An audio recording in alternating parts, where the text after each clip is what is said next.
മണ്ഡപത്തിൽ നടന്നുവരുന്ന India AI impact സമ്മിറ്റിൽ നിർണായക പ്രഖ്യാപനവുമായി ടാറ്റ കൺസൾട്ടൻസി സർവീസസ്.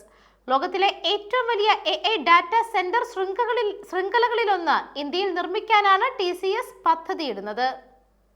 ഏകദേശം $6.5 ബില്യൺ മുടക്കിയാണ് TCS ഈ ബൃഹത്തായ AI ഇൻഫ്രാസ്ട്രക്ചർ കമ്പനി സ്ഥാപിക്കുന്നത്.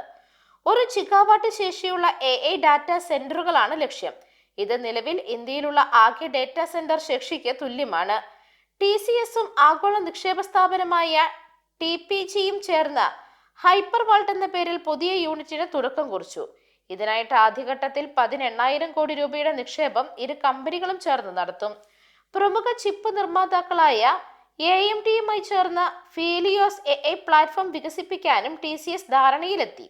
കൂടാതെ ഓപ്പൺ AI തങ്ങളുടെ മോഡലുകൾ ഇന്ത്യയിൽ പ്രവർത്തിപ്പിക്കാനായി TCSന്റെ ഡാറ്റാ സെന്റർ ഉപയോഗിക്കാൻ ചർച്ചകൾ നടത്തുന്നതായിട്ടും റിപ്പോർട്ടുകളുണ്ട്. ഇന്ത്യയെ ആഗോള AI ഹബ്ബാക്കി മാറ്റുക എന്ന ലക്ഷ്യത്തോടെയാണ് സർക്കാർ AI ഇമ്പാക്ട് സമ്മിറ്റ് സംഘടിപ്പിക്കുന്നത്.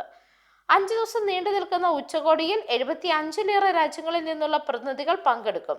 AI രംഗത്ത് വിദേശ കമ്പനികളെ മാത്രം ആശ്രയിക്കാതെ ഇന്ത്യയുടെ സ്വന്തം സുരക്ഷിതമായ സോവറിൻ ക്ലൗഡ് സംവിധാനങ്ങൾ കെട്ടിപ്പടുക്കാനാണ് ടാറ്റ ഗ്രൂപ്പിന്റെ ലക്ഷ്യമെന്ന് ചെയർമാൻ N. ചന്ദ്രശേഖരൻ പറഞ്ഞു.